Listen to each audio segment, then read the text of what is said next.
नमस्कार बच्चों, स्वागत है आपका द पल्लवी एकेडमी में। बच्चों, मैं आपके एग्जाम्स की नज़दीकियों को देखते हुए आज आपको बहुत ही महत्वपूर्ण टॉपिक पर कुछ जानकारी देने वाली हूं। और वो टॉपिक है मेरा कि एग्जाम्स में आप परीक्षा देते समय अपनी आंसर शीट पर उत्तरों को किस प्रकार से अंकित करें, यानी कि उत्तर लिखने का सही तरीका क्या है।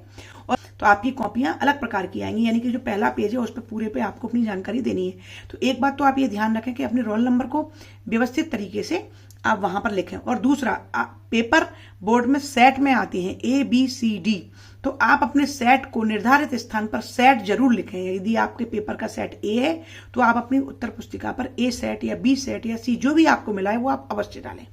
बच्चों, मेरी वीडियो को आगे देखने से पहले मेरे चैनल को सब्सक्राइब करें और मेरी ये वीडियो अंत तक अवश्य देखें। तो देखिए, सबसे पहले आपकी परीक्षा में जो प्रश्न आता है वो होता है सही विकल्प का चयन कीजिए, यानी कि OT टाइप क्वेश्चन। आपको इन 4 प्रश्नों में से कोई एक उत्तर अपनी उत्तर पुस्तिका पर लिखना होता है। तो जैसा कि मैंने एक वीडियो इस बारे में आपको डिटेल में बनाई भी है कि आप कौन सी गलती ना करें। तो देखिए, प्रश्न क्रमांक 1 है बच्चों।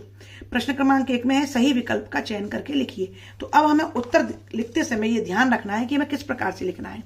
क्योंकि ये प्रश्न क्रमांक 1 पर है तो हमें प्रश्न क्रमांक 1 यहां पर लिखना होगा और सामने लिखें सही विकल्प का चयन करें। अगर आप ये नहीं भी लिखेंगे तो चलेगा, लेकिन प्रश्न क्रमांक 1 आपको अवश्य डालना है। अब देखो बच्चों, प्रश्न क्रमांक 1 के 6 भाग हैं, यानी कि प्रश्न क्रमांक 1 के अंदर 6 प्रश्न दिए हैं, है ना। तो प्रश्न नंबर 1 यहां पर आपको दिखाई दे रहा होगा। प्रश्न नंबर 1, नवीन उपमानों का प्रयोग किस काव्य की प्रमुख विशेषता है। देखा बच्चों, तो आपको क्या करना है कि मेन प्रश्न डालना है प्रश्न क्रमांक 1 हाशिए के इधर, और फिर जब आप 1, 2, 3, 4, 5, 6 इन 6 प्रश्नों का जब उत्तर लिखें तो आप उन प्रश्नों को इस तरीके से लिखें। देखिए, जैसे कि मैंने लिखा है प्रश्न क्रमांक 1, ये प्रश्न क्रमांक 1 देखिए बच्चों, मैंने ये यहां पर अलग से लिखा है और इसका उत्तर है बा। तो बच्चे केवल बा लिखकर छोड़ देते हैं, और यदि आपने आगे सेट नहीं डाला है तो चेक करने वाले को आपकी इस गलती के लिए 4 पेपर खोलने होते हैं कि बा का कौन से पेपर में प्रश्न सही है। तो आप वो गलती ना करें।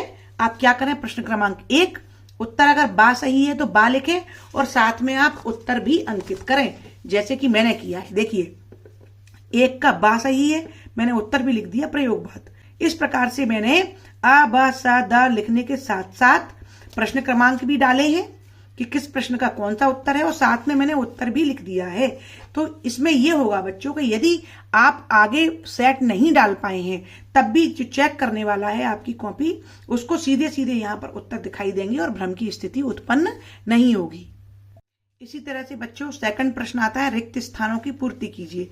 तो कई बच्चे क्या करते हैं कि पूरी पंक्ति को उतारते हैं और फिर बीच में यहां पर कॉपी में यहां भर देते हैं। कई बार कम जगह रह जाती है तो बच्चे बड़ी बारीकी से बड़ा गुचड़ पुचड़ करके लिखते हैं, तो उसमें बड़ा दिक्कत होती है। आप ऐसा ना करें, आपको पंक्ति उतारने की कोई जरूरत नहीं है। देखिए, आप प्रश्न क्रमांक 2 लिखें। प्रश्न नंबर 1, राम लक्ष्मण परशुराम संवाद रामचरितमानस के किस कांड से लिया गया।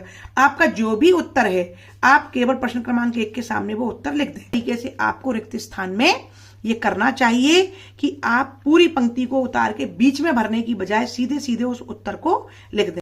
अब देखिए बच्चों, प्रश्न क्रमांक 2 का उत्तर लिखने के बाद हमारा इतना पेज खाली है, तो कई बार बच्चे इस पेज को यहीं पर छोड़ देते हैं। तो ऐसा ना करें, आप यहां पर 2 लाइन छोड़कर, या तो आप इसको इस तरीके से डैश करके आप दो लाइन छोड़कर आप प्रश्न क्रमांक 3 यहां पर लिखें। और प्रश्न क्रमांक 3 में क्या है, सत्य असत्य। तो आपको ना तो पूरी पंक्तियां लिखने की जरूरत है और ना राइट। आप तो प्रश्न में क्या लिखा है, प्रश्न में लिखा है निम्नलिखित कथनों के समक्ष सत्य या असत्य लिखिए। तो अगर आप इस तरीके से टिक करते हैं तो वो गलत है ना। आपको सत्य या असत्य ही लिखना है। तो प्रश्न क्रमांक 1 का अगर उत्तर सत्य है तो आपको क्या करना है, सत्य, ठीक है। और 2 का अगर उत्तर असत्य है तो आपको लिखना होगा असत्य। तो इस तरीके से सत्य असत्य आपको पूरा लिखना चाहिए। आप बच्चों, आपका चौथा प्रश्न आता है जोड़ियों का। अब देखिए, जोड़ियों में बच्चे क्या करते हैं, या तो बच्चे क्या करेंगे कि दोनों ओर की जोड़ियां उतारते हैं, है ना, और फिर इस तरीके से आप लाइन से मिलाते हैं, है ना। तो ये लाइन का ना करें। आप क्या करें कि प्रश्न के तरीके से ही, प्रश्न क्रमांक 4 में जोड़ियां हैं तो प्रश्न क्रमांक 4 डाला।